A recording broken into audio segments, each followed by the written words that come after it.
Desenhadas as semifinais do Campeonato Catarinense. Amanhã já tem jogo e você vai ver também. A Lesc aprova o novo salário mínimo regional. A amamentação é de extrema importância, mas também fazer uma consultoria ajuda as mamães. Expectativa de aumento de 15% nas vendas de ovos de Páscoa. Essas e outras notícias você acompanha a partir de agora no Informe Região.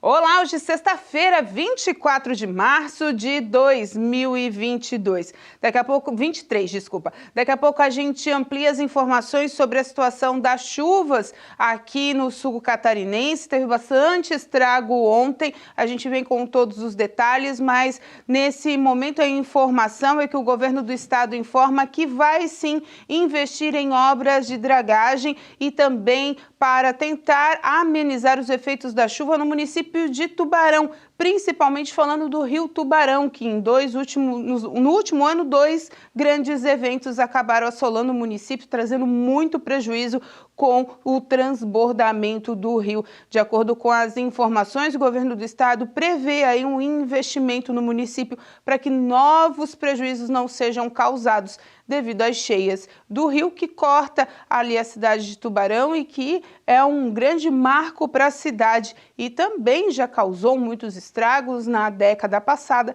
e a cidade precisa desse desassoreamento e também de ajudas com medidas não só paliativas, mas como medidas extremas para que novos prejuízos à população não aconteçam.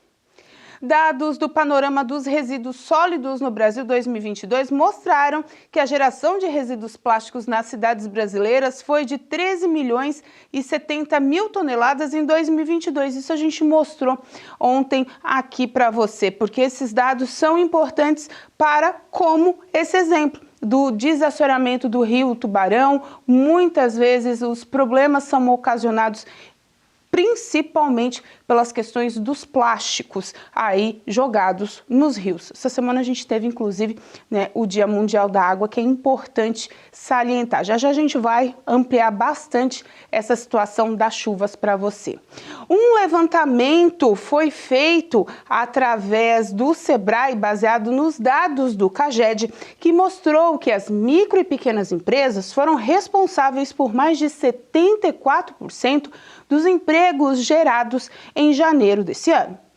O percentual é equivalente a 62.400 novos postos de trabalho, de um total de 83.300. Em comparação com janeiro de 2022, a criação de empregos via pequenos negócios caiu 32,9%.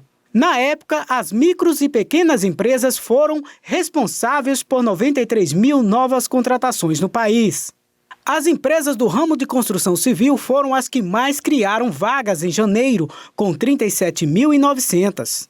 Em seguida estão a indústria da transformação, 34 mil, serviço, 33 mil, agropecuária, 11.100 e serviços industriais de utilidade pública, com 146 novos postos abertos. Só o ramo de comércio apresentou saldo negativo. Na contramão dos pequenos negócios, as médias e grandes empresas apresentaram mais desligamentos que admissões em janeiro e fecharam o mês com um saldo negativo de 872 vagas. Nesse segmento, somente o setor de serviços industriais de utilidade pública criou postos de trabalho, 5 novos empregos. Já as pessoas físicas, a administração pública e as entidades sem fins lucrativos criaram 21.700 vagas. Corresponde a 1/3 da criação dos pequenos negócios. Só no ano passado foram criados 1.600.000 postos de trabalho no Brasil por pequenas empresas. Isso significa que a cada 10 empregos criados em 2022, cerca de 8 tiveram origem em micros e pequenas empresas. E isso é importante porque o recadastramento federal dessas empresas e de outras bateu recorde esse ano no país. No bimestre, a arrecadação totalizou 410 bilhões e 739 milhões de reais. Também a mais elevada já registrada para o período e uma alta de 1,19% sobre os 2 primeiros meses de 2022, já descontada a variação da inflação. A série da Receita começa em 1995. A arrecadação do mês foi reforçada por um recolhimento atípico de 2 bilhões de reais em impostos sobre o lucro de empresas ligadas ao setor de commodities.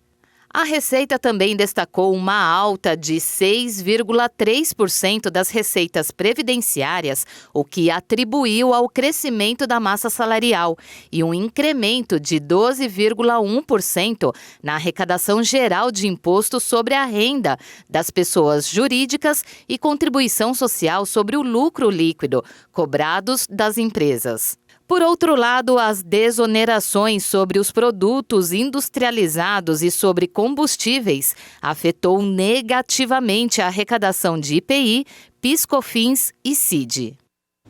E a expectativa é que esse ano o brasileiro gaste um pouco mais nas compras de Páscoa, cerca de 15% do que o ano passado. A pesquisa apontou ainda que os preços dos ovos de Páscoa cresceram entre 13% e 18% em relação ao ano anterior. A vice-presidência da Associação Brasileira de Supermercados observou que a produção dos ovos ocorre entre 6 a 8 meses antes da data, o que reflete o repasse dos custos de produção e alta dos insumos recentes. Os bombons devem representar pouco mais de 25% do volume. Já os mini-ovos e barras estão estimados em 26,7% do total. Mas não foram só os chocolates. Os peixes em geral, a batata e o azeite também registraram alta de volumes. A expectativa para a Páscoa é de que 20% das compras sejam realizadas nas vésperas da data festiva.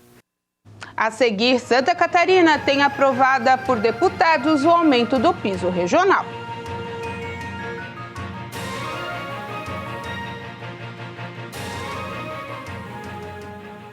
O que foi semeado entre as pedras é a pessoa que ouve a palavra, recebe com alegria, mas não tem raiz, é uma pessoa superficial, em si mesmo.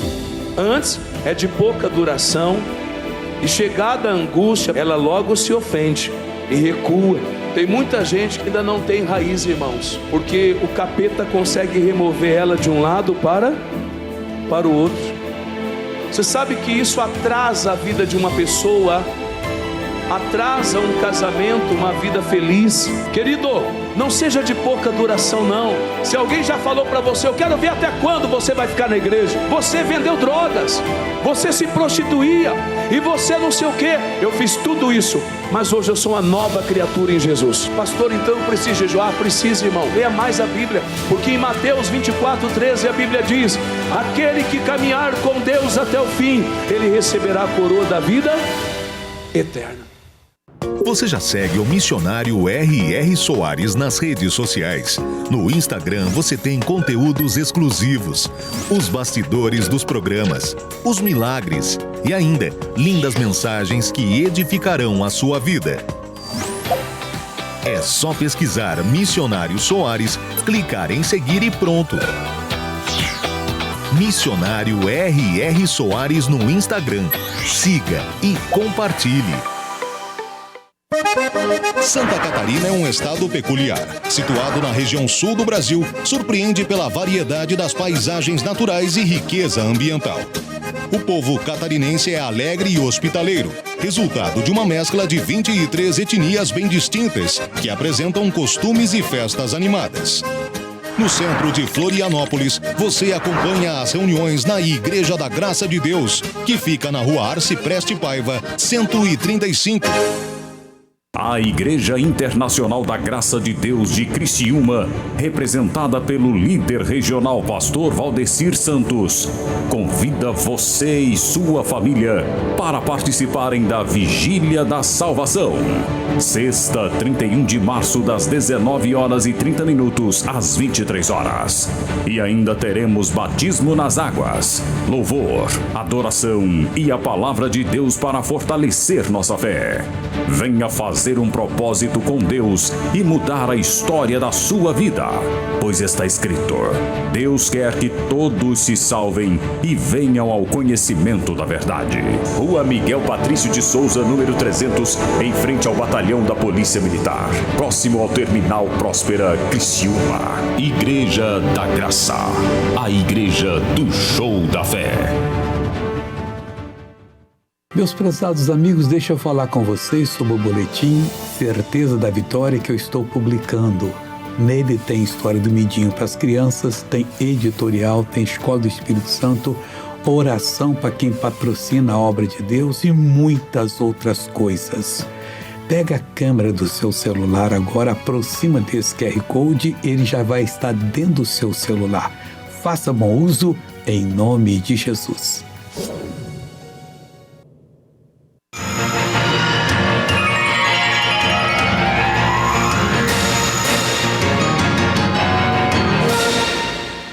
A Comissão de Agricultura e Política Rural da Assembleia Legislativa realizou um debate sobre a questão da prevenção da gripe aviária na América Latina e também sobre as medidas de prevenção para que a doença não chegue no território catarinense. A Comissão de Agricultura e Política Rural da Assembleia Legislativa realizou um debate sobre a questão da presença da gripe aviária na América Latina e também sobre as medidas de prevenção para que a doença não chegue em território catarinense. O debate aconteceu durante a reunião ordinária do colegiado e contou com a presença de representantes do Ministério da Agricultura e também do secretário de Agricultura do Estado, Valdir Colato. Ele destacou a importância do trabalho de defesa sanitária animal que vem sendo feito pelo governo de Santa Catarina.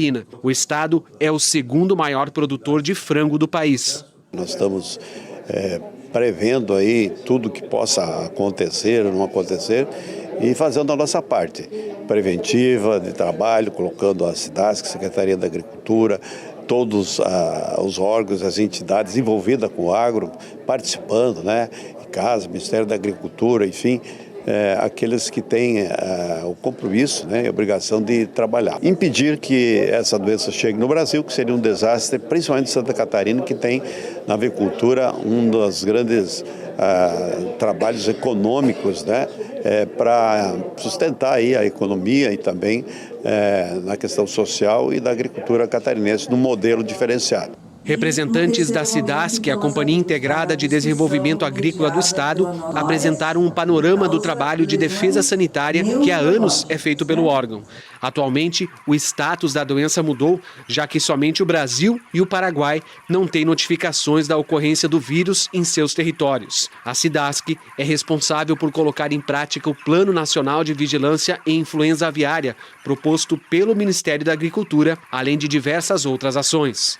A pesquisa de vírus circulante no ambiente, as notificações e o atendimento que damos em 12 horas a todos os chamados que são feitos. E o principal que viemos fazendo é o controle nos postos fixos de fiscalização, especialmente na aduana, onde fazemos divisa com a Argentina, divisa seca. Então, ali, junto com o Ministério da Agricultura, junto com as polícias, nós estamos atuando muito educativamente, mas também fiscalizando os turistas e os transeuntes. O proponente do debate na reunião da Comissão de Agricultura foi o deputado estadual do PP, José Milton Schaeffer. Ele avaliou como positivo o trabalho que já vem sendo feito pelas autoridades sanitárias do setor, mas demonstrou preocupação com o orçamento do Fundo Estadual de Defesa Sanitária. O Estado precisa dotar, né, o Fundo Estadual de Defesa Sanitária de recurso suficiente. Porque caso ocorra isso em Santa Catarina, nós temos que ter uma resposta em 24, 48 horas.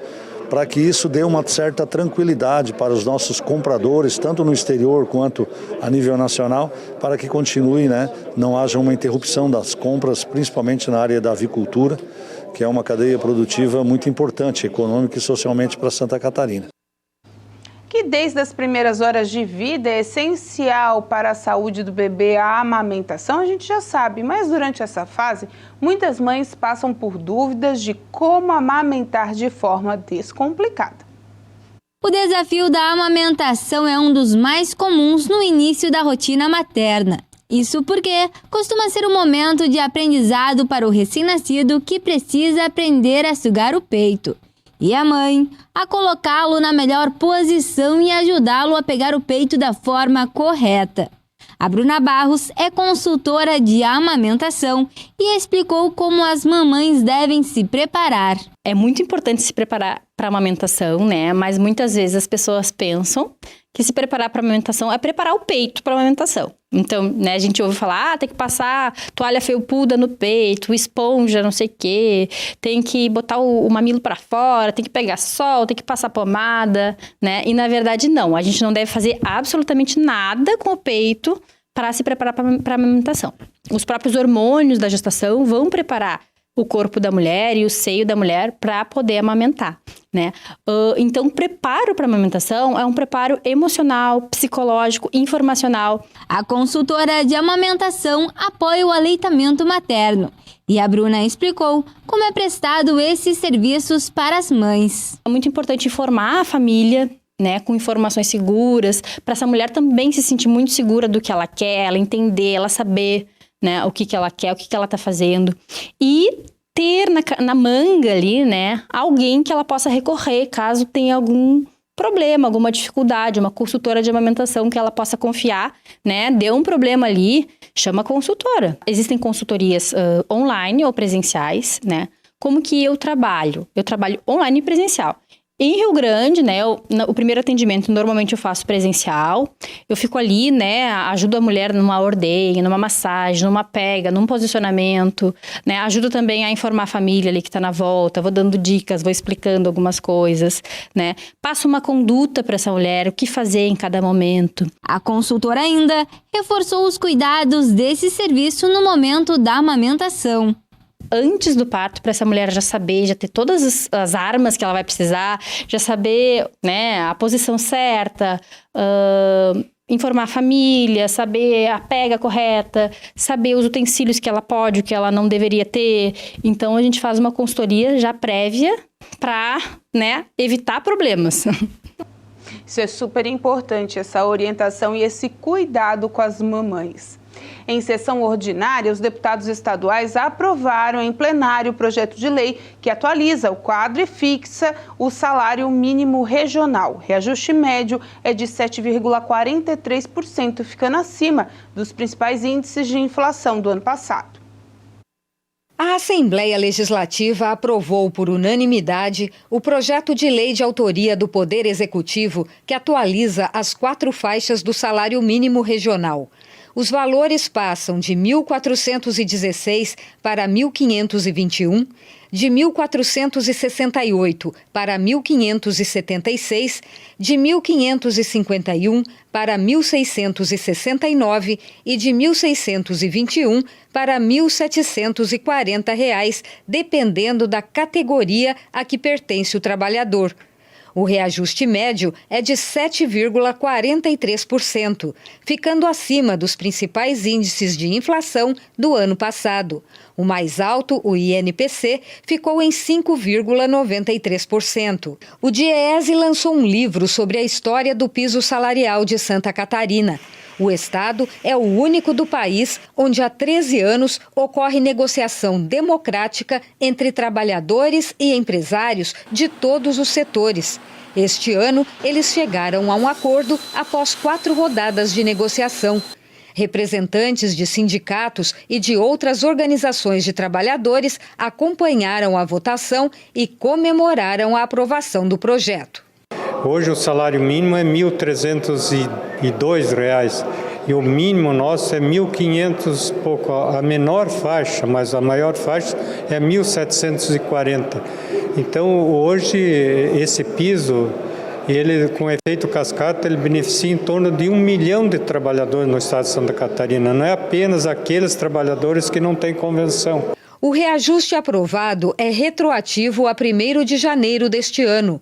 O primeiro vice-presidente do parlamento, deputado Maurício Scudilarc, comandou a sessão que aprovou o projeto e falou da importância da mobilização dos parlamentares para a agilização na tramitação e apreciação da matéria. O projeto, que já tinha recebido celeridade das comissões, foi votado em plenário, primeira, segunda e em redação final. Um piso que foi acordado entre trabalhadores e a classe patronal.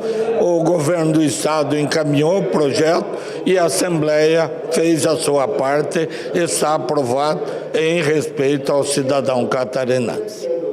Agora o projeto vai para a sanção do governo do estado.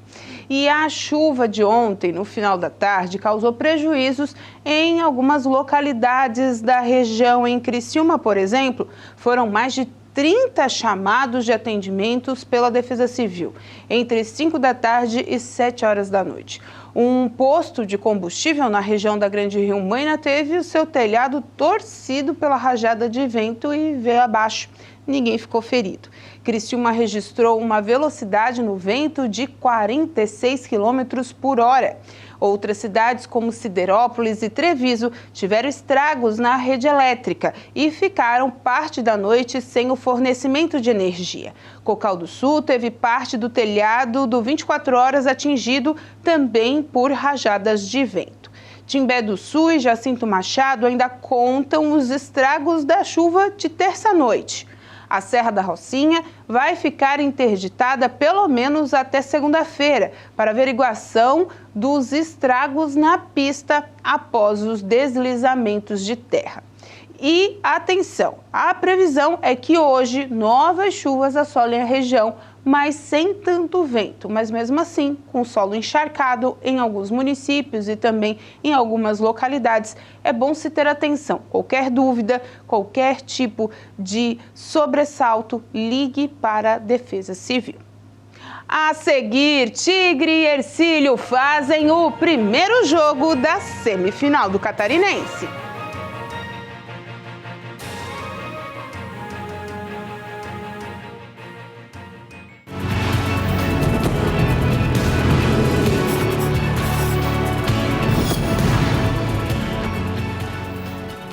Olá, meus amigos, que o Senhor abençoe grandemente a sua vida. A palavra nos ensina algo interessante no livro de Mateus, capítulo 24, versículo 13. Fala o seguinte: mas aquele que persevera até o fim será salvo. Quer dizer o quê? Que aquele que é fiel até o fim, aquele que persevera até o fim, aquele que não desiste no meio das dificuldades, no meio das lutas, no meio daquilo que acontece, na sua vida, no seu cotidiano, aquele que segue firme. A palavra de Deus está dizendo que este será salvo. Então não importa o que se levante contra nós, não importa quantas vezes nós pensamos em desistir, não desista, fica firme, continue perseverando. Continue buscando a força do Senhor e você vai ver a bênção sendo completa na sua vida, em nome do Senhor Jesus. Aquele que persevera até o fim verá o agir de Deus, em nome do Senhor Jesus.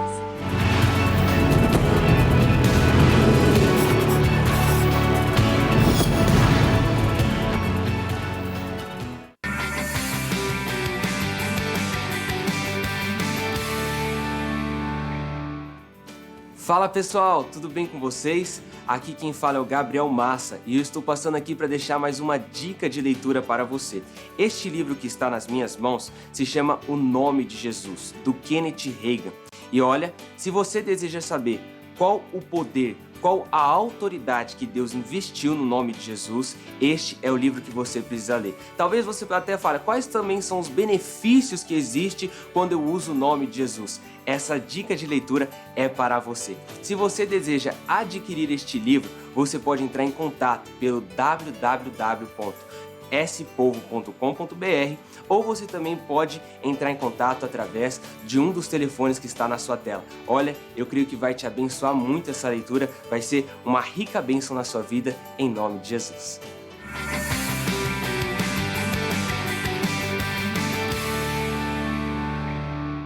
A Igreja Internacional da Graça de Deus de Criciúma, representada pelo líder regional pastor Valdecir Santos, convida você e sua família para participarem da Vigília da Salvação.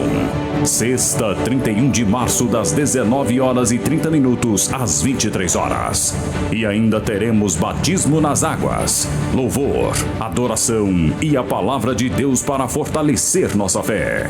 Venha fazer um propósito com Deus e mudar a história da sua vida, pois está escrito: Deus quer que todos se salvem e venham ao conhecimento da verdade. Rua Miguel Patrício de Souza, número 300, em frente ao Batalhão da Polícia Militar, próximo ao Terminal Próspera, Criciúma. Igreja da Graça, a igreja do show da fé.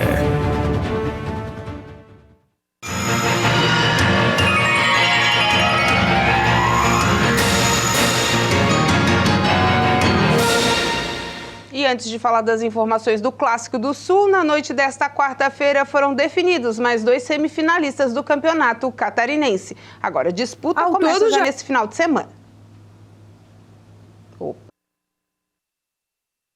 Ao todo, já foram 4 jogos emocionantes neste meio de semana. 4 clubes continuam na luta pela disputa do título do Catarinense. Criciúma e Hercílio Luz já tinham assegurado a vaga, mas ontem no estádio Augusto Bauer, o Brusque se classificou ao vencer o Concórdia por 2-0. Conseguiu fazer a tabela, que bela tabela do Alex Juan, entrou na área, cruzamento para trás pro Cléo Silva, bateu em cima da marcação, Queiroz! Gol!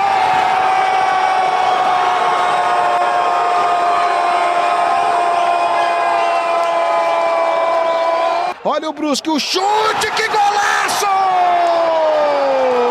Na ida, as duas equipes haviam empatado em 0-0 no Domingos Machado de Lima. O Barra avançou ao vencer a Chapecoense por 2-1 na Arena Condá. Giro de pivô e ele bate! Gol!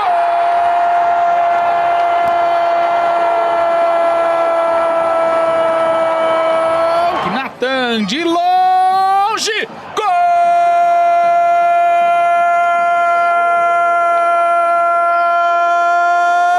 Condições para o cruzamento para trás, olha a chance do Marcelinho! Gol!